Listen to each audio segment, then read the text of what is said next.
May isang dalagang taga-Uzbekistan na kumikita lamang ngang humigit kumulang 8,000 piso katumbas ngang $150 bawat buwan bilang tindera sa isang souvenir shop at sa gabi na may kumakanta sa kalsada. Ang kanyang pangalan ay Jamila. Para sa kanyang pamilya na binubuo ngang 7 miyembro, sumabak siya agad sa pagtatrabaho pagkatapos ng high school, ngunit tila walang linaw ang kanyang kinabukasan. Sa gitna ng kanyang paghihikahos, parang itinadana ang pagdating ng isang lalaking Pilipino sa kanyang buhay. Sa loob lamang ng 3 araw nilang pakikita, ang maikling panahong iyon ay tuluyang nagpabago sa takbo ng buhay ni Jamila. Matapos harapin ang matinding pagtutol ng kanyang mamagulang at ang mapanghusgang tingin ng lipunan, nilakbay ni Jamila ang libu-libong kilometro patungong Pilipinas. Ang kanyang manaranasan sa bansang ito ay higit pa sa kanyang inaasahan. At makalipas ang 1 taon, ano kaya ang dahilan kung bakit napaluha ang kanyang mamagulang nang bumisita sila sa airport sa Maynila? Ngayon, sisimulan ko ang nakakabakbak damdaming kwentong ito. Ang inyong pag-subscribe, pag-like, pag-on ng notification bell, at pag-join sa membership ay malaking tulong para sa akin. Ako po si Jamila. Ipinanganak at lumaki ako sa lungsod ng Samarkand sa Uzbekistan. Ang aming pamilya ay binubuo ng 7 tao kasama ang aking mga magulang at mga kapatid. Para may makain ang pamilya araw-araw, walang sinuman sa amin ang pwedeng nakatunganga lamang. Pagkatapos kong graduate in high school, agad akong naganap in trabaho para mabuhay. Ang makapag-aral sa kolehiyo ay isang napaka-imposibleng pangarap. Sa sitwasyon namin na ang laging inaalala ay kung may kakainin ba kami bukas, isang malaking karangyaan ang edukasyon.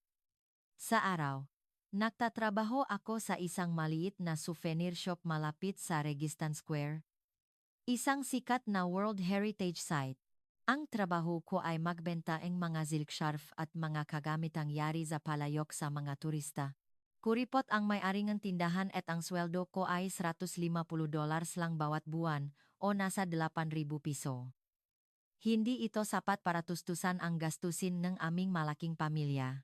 Kaya naman, kailangan ko pang magtrabaho sa gabi. Pagsapit ngang dilim, pumupunta ako sa isang plaza kung saan maraming turista. Dun, suot ang tradisyonal na damit ng Uzbekistan, kumakanta ako ng mga katutubong awitin. Ang nakukuha kong tip mula sa mga turista ay nasa 200 hanggang 400 piso lamang bawat araw. Minsan nga, umuwi akong walang ni isang barya. Pagsapit ng alas 11 gabi, umuwi akong parang tingga ang bigat ng buong katawan. Ganun ang naging takbo ng araw-araw kong buhay. Hindi naging madali ang sitwasyon ng aming pamilya. Ang aking ama ay nagtatrabaho bilang isang construction worker, pero hindi laging may trabaho. Kapag umulan o walang proyekto, maghapon lang siya sa bahay, at sa mga panahong iyon, tila ba lumiliit ang kanyang balikat sa labis na pag-alala. Ang aking ina naman ay kumikita ngang kaunti sa pamamagitan ng paggawa ng karpet sa bahay. Ang mahapong pagupo at paghahabi ay nagdudulot ng matinding sakit sa kanyang likod at mga pulso. Madalas ko siyang naririnig na dumadaing habang hinihilot ang kanyang balakang. Mayroon akong 4 na nakababatang kapatid na lahat ay nag-aral. Ang 16 anyos na si Laila ay nasa second year high school. Si Farida, 14, ay nasa third year junior high. Si Yasmin, 12, at ang aming Kaisa, isang lalaki, na si Amir, 9, ay parehong nasa elementarya. Ang gastusin sa matrikula, mga libro, at uniforma ay napakalaki. Tuwing pasukan, nagiging krisis ito sa aming pamilya. Minsan, dahil walang pambili ng bagong libro, hiniram ni Laila ang librong kanyang kaklase at magdamag niya itong kinopya gamit ang kamay. Nang makita ko ang kapatid ko na nagsusulat sa notebook hanggang madaling araw parang nadudurok ang puso ko, naranasan ko rin kasi iyon.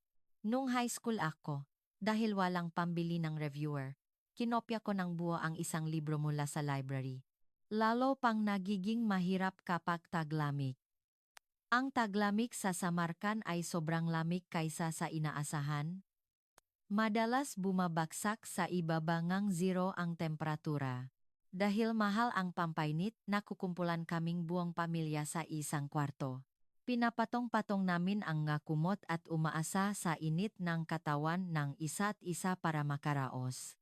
Sariwa pa sa alala ko ang nga gabing nanginginig kami sa lamig bago makatulog. Kapag nilalamig si Amir, niyayakap ko siya. Ipinapasok ko ang kanyang malalamig na kamay sa aking damit para painitin ito, madalas din kaming kapusin sa pakain. Ang hapunan namin ay kadalasang tinapay, sabaw, at patatas. Nakakakain lang kami ng karne tuwing may okasyon. Madalas, hindi na kumakain si mama para lang may pakain sa aming makakapatid. Ayaw kong ganito kaya pinaghahatian ko ang pagkain para mabigyan siya, pero lagi niyang sinasabi na busog pa siya. Pero alam ko ang totoo. Alam kong natutulog siyang kumakalam ang sikmura. Sa ganitong sitwasyon, araw-araw akong nagpapabalik-balik sa souvenir shop at sa pakanta sa kalsada. Kapag peak season ngang mga turista, abala ang tindahan, pero kapag off-season, madalas ay walang ni isang bumibili. Sa mga pagkakataong iyon, naupo lang ako sa isang sulok at nakatulala. Paano na ang buhay kong ito? Kailan kaya gagaan ang lahat? Wala akong makitang pag-asa. Isang araw, habang walang customer, nakakonekta ako sa Wi-Fi tindahan. Sa pag-scroll ko sa YouTube gamit ang smartphone, nagiba ang mundo ko. Nakapanood ako ng music video mula sa Pilipinas. Namangha ako sa gaganda ang kanilang maboses at sa matinding emosyon ang kanilang makanta. Habang nanonood, nadiskubre ko ang genre na tinatawag nilang OPM, Original Filipino Music, partikular na ang maklasikong kundiman at mga power ballads.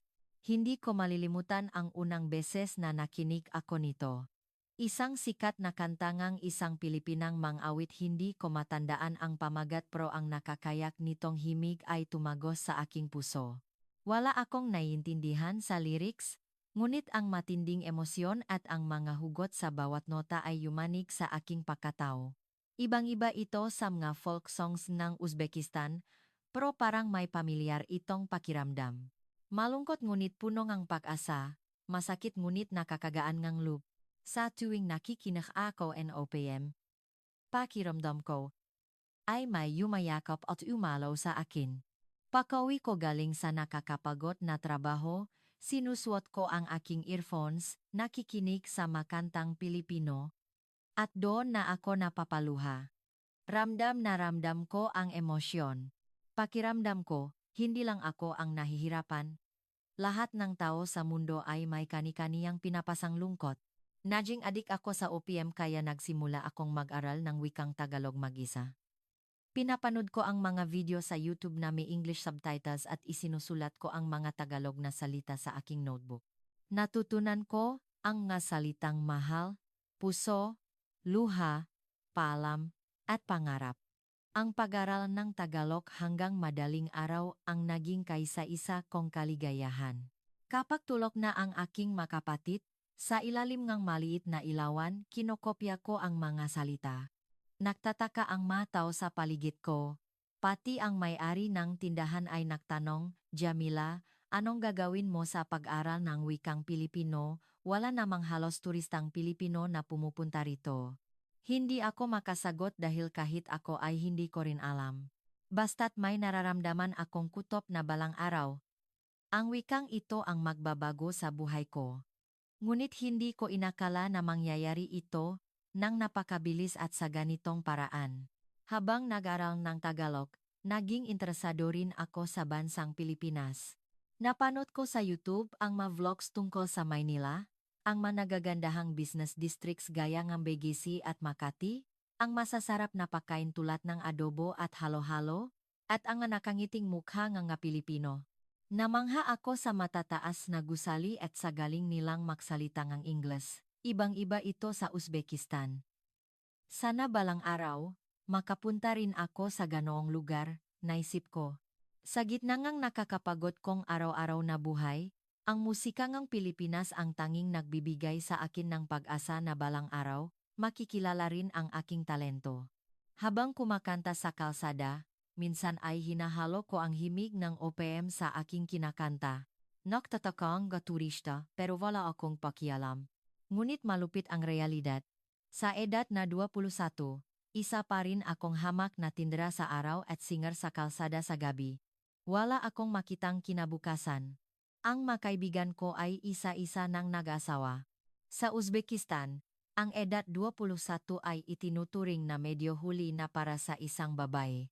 Madalas akong pilitin ni Mama, Jamila, may ipapakilala raw na anak ang kapitbahay natin.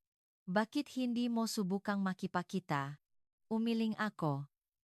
Ayoko pa, Ma. May gusto pa akong marating bago mag-asawa. Bumuntong hininga si Mama.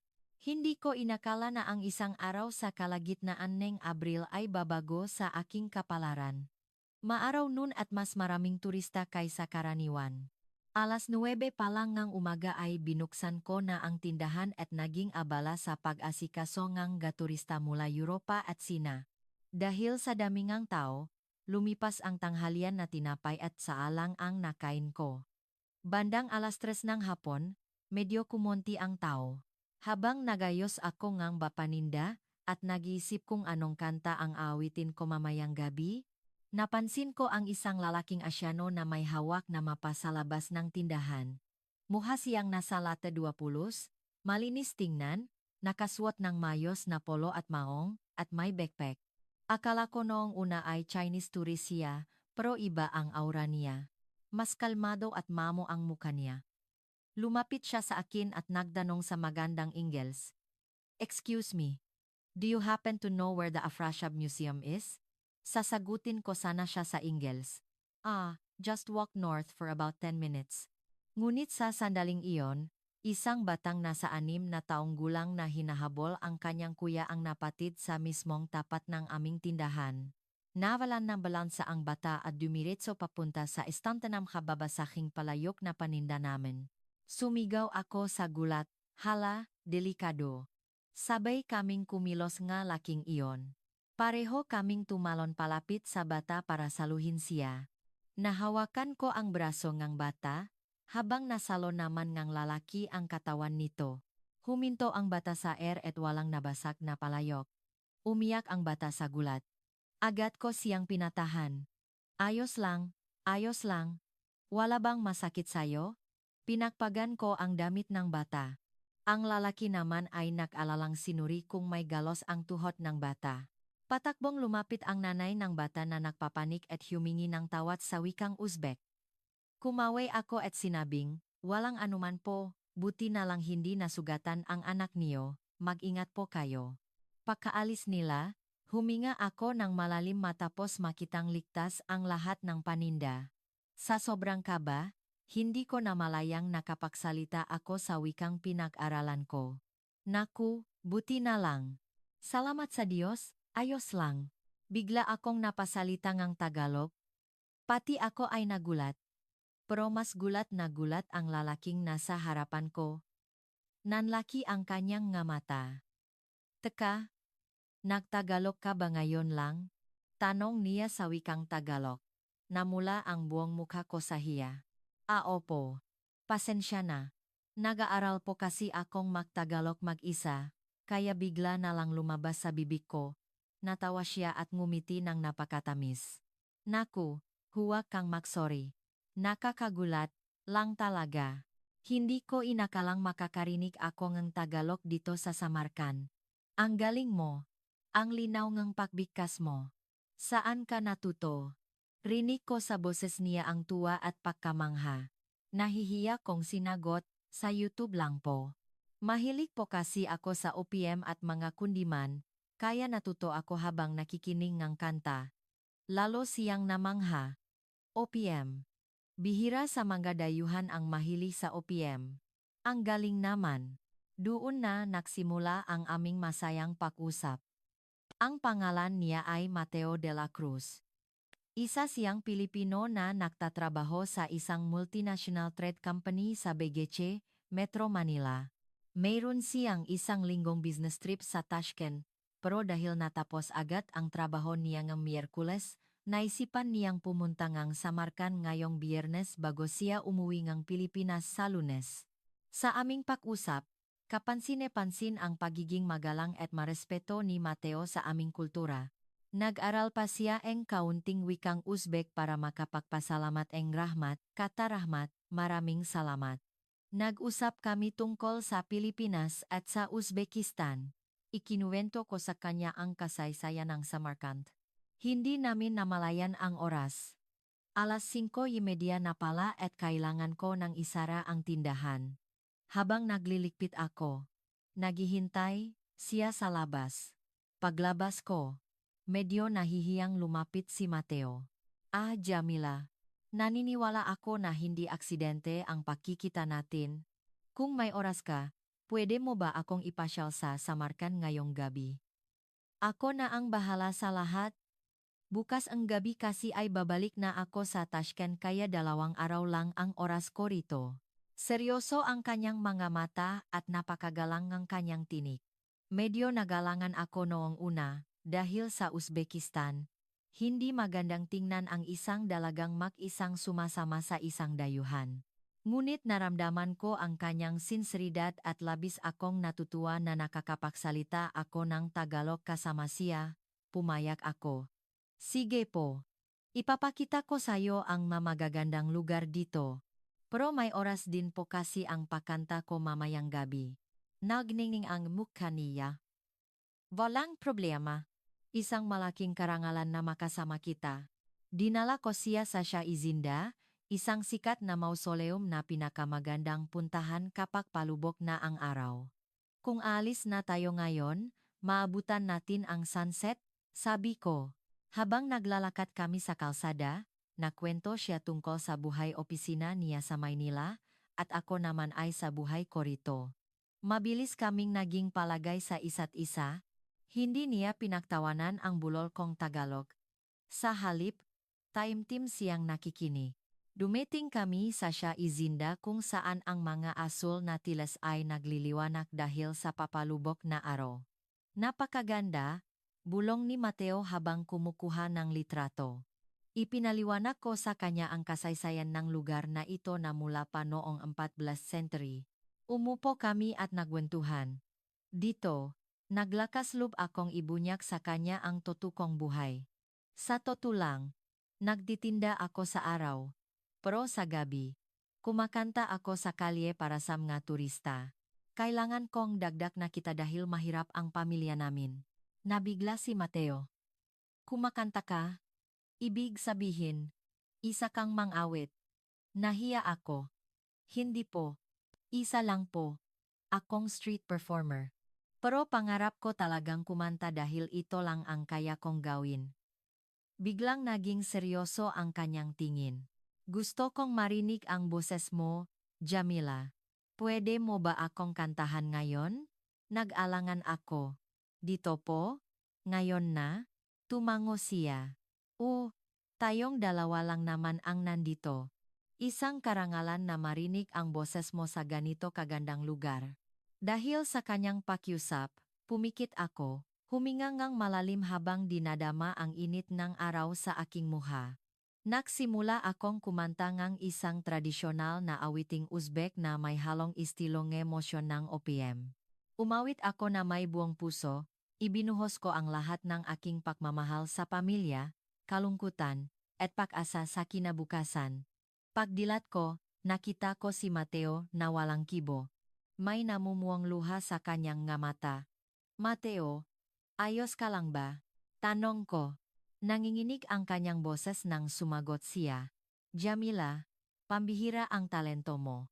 Wala akong naintindihan sa lyrics, pero tumagos sa puso ko. Ramdam na ramdam ko ang emosyon mo. Karamihan sa maturista ay pumapalakpak lang at nagbibigay ng barya, pero si Mateo, naya siya. Hinawakan niya ang aking kamay. Hindi pwedeng sa kalsada ka lang kumakanta. Ang poses mo, ang emosyon mo, punk world class. Sa Pilipinas, sobrang laki ngang industriya ang musika.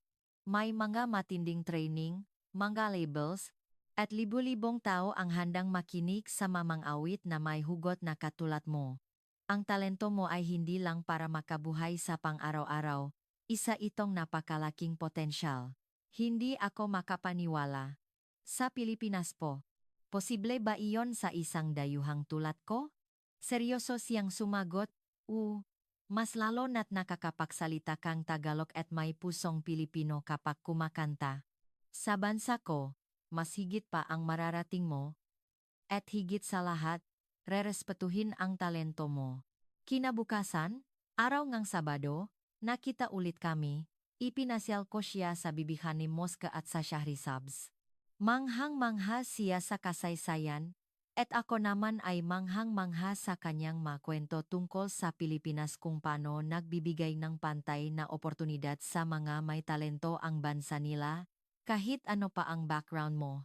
Sa paglipas ng oras, naramdaman kong may umusbong na espesyal sa pagitan namin. Iba na ang tingin niya sa akin, mas mainit at punong pagmamahal. Pakiramdam ko ay matagal ko na siyang kilala.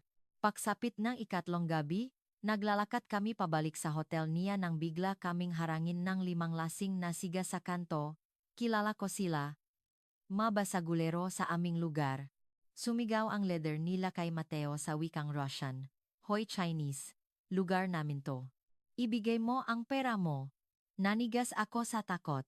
Naranasan ko na ito dati, pero mas natatakot ako ngayon para kay Mateo. Ngunit laking gulat ko. Hindi siya natinag. Kalmado niya akong itinago sa kanyang likuran. Hinawakan niya ng mahigpit ang kamay ko at sinabi ng matapang sa Ingles, I am not Chinese, I am Filipino. Nakarinig na ba kayo ang Arnis? Black belt ako. Ibibigay ko ang pera ko, pero huwag ninyong gagalawin ang babaeng ito. Walang kaba sa boses ni Mateo. Kumuha siya ng pra sa kanyang wallet at inihagis sa kanila. Kinuha ng gasiga ang pra at umalis na natatawa. Swerte mo ngayon, maganda ang mood ko, sabi ng leader. Nang makaalis sila, nang hina ang mga tuhod ko at napaupo ako sa kalsada sa sobrang takot, niyakap ako ni Mateo. Ayos lang Jamila. Ligtas na tayo. Doon na ako napahagulgo. Natakot ako. Natakot ako na baka saktan kanila. Hinaplos niya ang aking buhok. Pasensya na. Inilagay kita sa alanganin. Umiling ako. Hindi. Salamat sa pagtatanggol mo sa akin. Tinitigan ako ni Mateo, pinunasan ang aking mga luha, at sinabing, Jamila, 2 araw ko itong pinag-isipan kung may karapatan ba akong sabihin ito dahil 3 araw pa lang tayong makakilala. Pero pagkatapos nangyari ngayon, hindi ko na kayang itago. Alam ko ang hirap ng buhay mo. At alam kong makaiba ang mundo natin. Pero ang makasama ka ay ang pinakamasayang nangyari sa akin. Gusto kong bigyan mo akong pagkakataon. Tumango ako habang umiyak. Ako rin. Mateo. Hindi ako makatulog gabi-gabi dahil unti-unting nahuhulog ang loob ko sayo. Sa maikling sandali, naging makasintahan kami.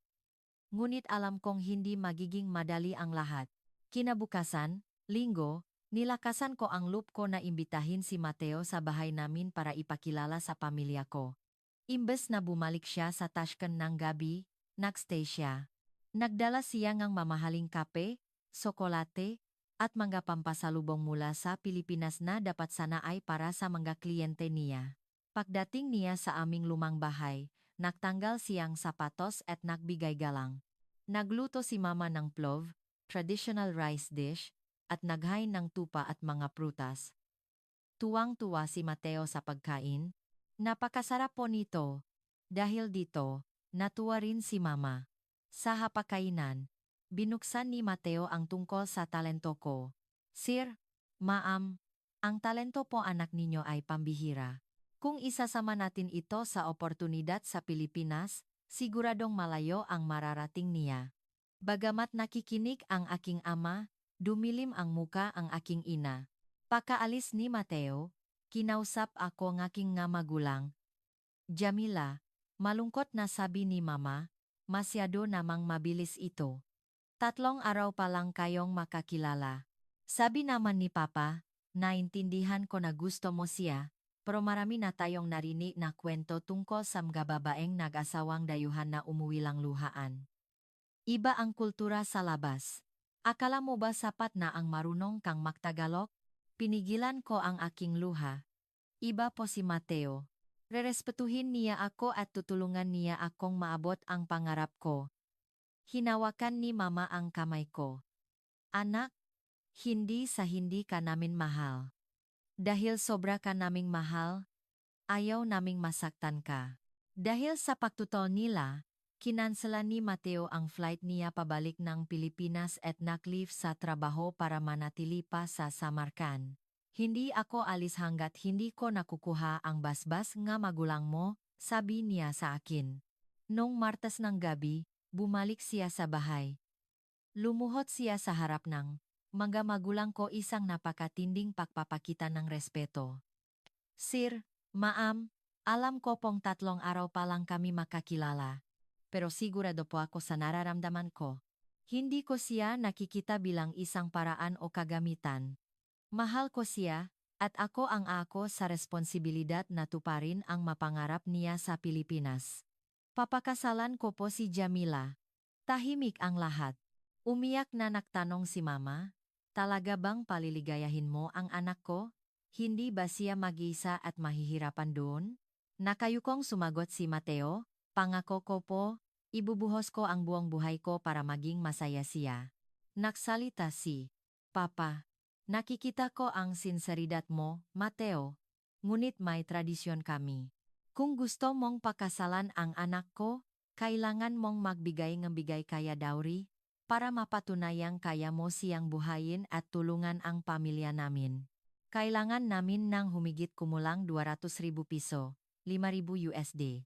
Walang pag-alinlangang sumagot si Mateo. Opo, maghahanda po ako. Umuwi ng Pilipinas si Mateo noong Miyerkules. Araw-araw kaming nagvi-video call. Nag-overtime siya at kumuha pa nga extra job sa Maynila para makaipon.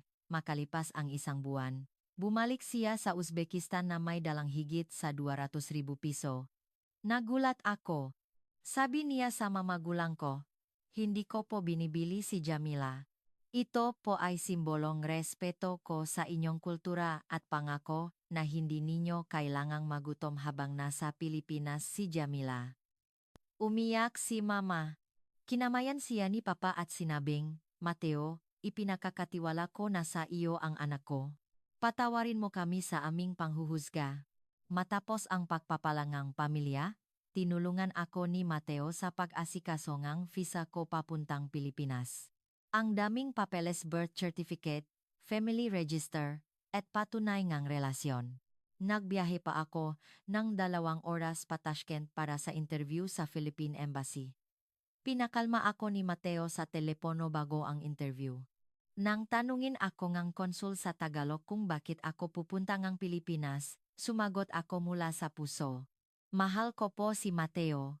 At gusto kong hasain ang talento ko sa pakanta sa bansa ninyo. Makalipas ang 2 buwan, lumabas ang visa ko. Nakaroon kami ng maliit na salu-salo sa bahay bago ako umalis. Nagluto si Mama negrama paborito kong gamanti at plov. Umiyak niyang sinabi, mag-iingat ka ron, anak. Palagi kaming nandito para sayo. Niyakap akong kapatid kong si Amir. Ate, huwag kang aalis. Nangako akong tatawag palagi. Ang flight ko patungong Maynila ay inabot ng mahigit 9 oras. Habang nakatingin sa labas ng bintana, nag-aral ako ng nga Tagalog phrases sa libro, nasaan ang banyo? Saan pwede kumuha ng taxi? Nang lumapag ang eroplano sa Naya Terminal 3 bandang alas 10 na gabi, halo-halong emosyon ang naramdaman ko. Paglabas ko na arrival area, nakita ko agad si Mateo na may dalang bulaklak. Jamila, welcome sa Pilipinas. Niyakap niya ako ng mahigpit at doon na ako naiyak. Paglabas namin ng airport, nabigla ako. Gabi na pero napakaliwanag ng paligid at maayos ang takbo ng mga sasakyan sa Skyway. Ang mga airport staff ay nakanggiti at sobrang magalang. Ang ganda pala dito, Mateo. Ang lalaki nga kalsada at ang tataas nga building. Nakangiti niyang sagot, simula pa lang yan. Bumibiyahe kami papuntang Bonifacio Global City, BGC, sa Taguig, kung nasaan ang tsondo ni Mateo. Habang nasa sasakyan, namamangha ako sa matataas at nagkikislapang skyscrapers. Wala akong makitang kalat sa BGC, at ang mga babae ay ligtas na naglalakat kahit 10 oras ng gabi. Ang tsondo unit namin ay hindi gaano kalaki pero para itong palasyo sa akin. May mainit at malamig na shower, malinis na kusina, at sobrang bilis na internet. Hindi ko mapigilang mapaluha sa tuwa. Kinabukasan, isinama ako ni Mateo sa isang audition sa isang kilalang music label sa Quezon City. Sumakay kami ng MRT.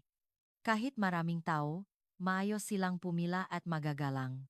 Sa audition room, nanginginig ako. Hawak ni Mateo ang kamay ko, kaya mo yan, Jamila. Kumanta akong isang tradisyonal na Uzbek song at sinundan ko ito ngang sikat na OPM ballad na ibinirit ko ng buong puso. Inisip ko ang pamilya ko at ang pangarap ko.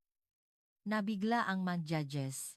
May kakaibang kurot sa puso ang boses mo. Medyo may accent ang Tagalog mo, pero ang emosyon. Grabe. Perfect para sa global na audience natin. Sabi ngang isa pang judge, isang dayuhang kumakanta ngang OPM ng may ganyang klaseng hugot, siguradong papatok ito. Paglabas namin, niyakap ako ni Mateo. Unti-unti nang nakakatoto ang pangarap ko. Makalipas ang isang taon, naging formal akong trainee at inihasa ang aking Tagalog at pakanta. Nagpakasal din kami ni Mateo sa isang magandang simbahan sa Maynila. Inimbitahan namin ang buong pamilya ko mula Uzbekistan papuntang Pilipinas. Gusto kong makita nila ang buhay ko rito. First time nilang sumakay ng eroplano. Pagdating nila sa Naya, napawaw si Mama. Ito ba ang airport? Ang laki at ang linis. Walang sinabi ang airport natin sa Samarkand. Natuwa si Papa sa Mawal Kalator. Kusang umaandar ang sahig. Tawang-tawa kami sa kanya. Sabi pa ni Mama, pati ang banyo, mas maganda pa sa hotel. Sinundo namin sila gamit ang isang malaking van na nabook ni Mateo sa Grab app. Nabigla si Papa dahil 2 minuto lang ay nandiyan na ang van. Hindi tulad sa amin na abutin ng kalahating oras ang paghihintay sa taxi. Mabait ang driver at nag-greet pa sa Ingles. Habang papasok ng Begeche, hindi makapaniwala ang mga magulang ko. 10 oras ng gabi, ang liwanag at ang daming tao. Ang lilinis ng mga kalye, manghang sabi ni Mama. Sabi naman nega kapatid kong si Laila, ate, safe bang maglakat ng gabi dito? Sumagot ako, ligtas dito. Kahit mag-isa ako, hindi ako natatakot. Sa Chondo, lalo silang namangha sa aming flat screen TV at kumpletong appliances. Kinabukasan, ipinasyal namin sila sa Bonifacio High Street at sa mga naglalakihang malls. Manghang-mangha sila sa daming tao, mga tindahan, at kung paano magbigay galang ang mga Pilipino laging nagsasabi ng excuse me o sorry. Isang beses, nagtanong si Mama sa isang Pilipina kung saan ang banyo.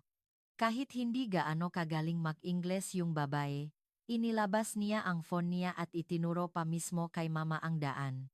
Nayak si Mama sa kabaitan ng nga Pilipino. Bakit ganun sila kabait sa dayuhan?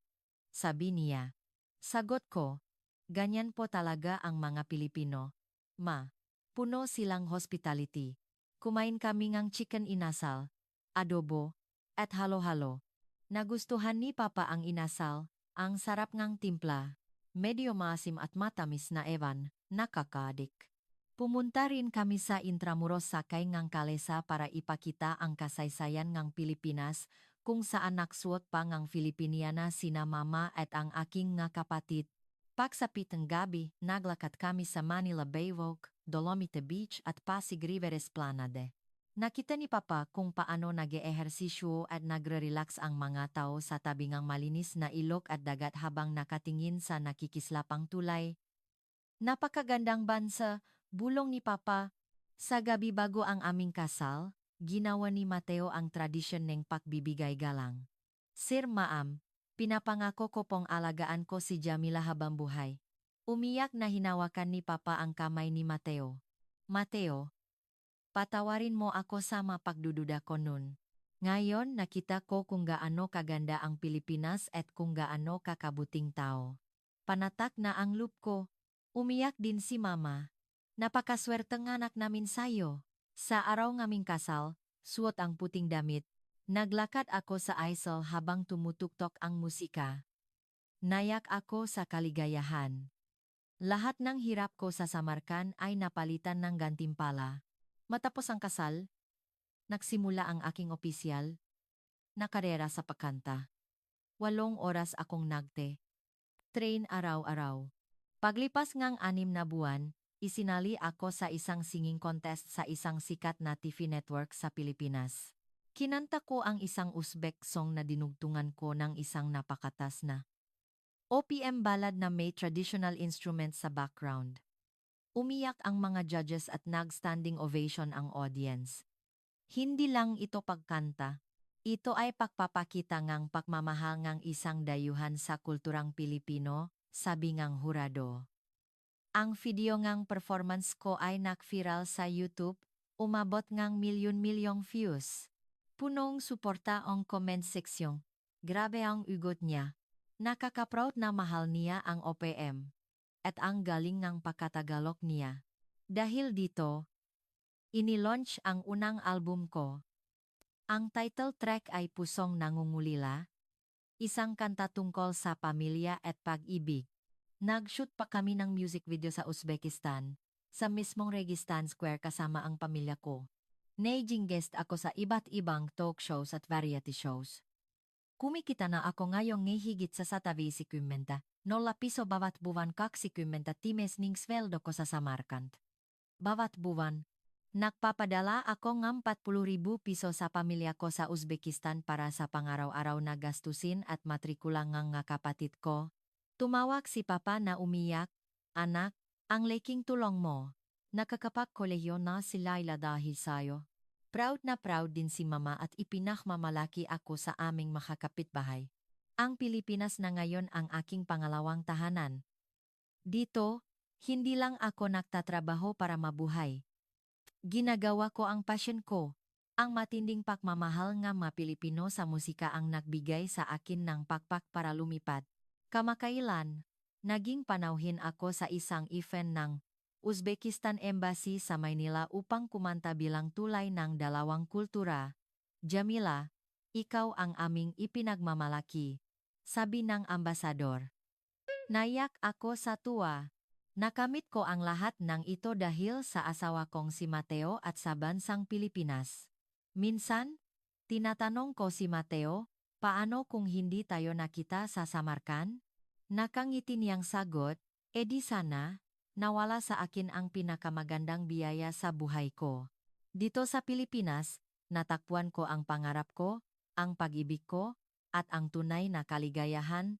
Sana'y maging inspirasyon ang kwentong ito sa inyo na kahit anong hirap ng buhay, huwag kayong susuko. Kamusta ang kwentong ito? Kung nagustuhan ninyo, mangyari po lamang na mag-subscribe, i-like, at i-on ang notification para sa marami pang kwento. I-click din ang super thanks at mag-join sa membership para makatulong na may bahagi pa natin ang maganitong inspirasyon. Maraming salamat sa panonood.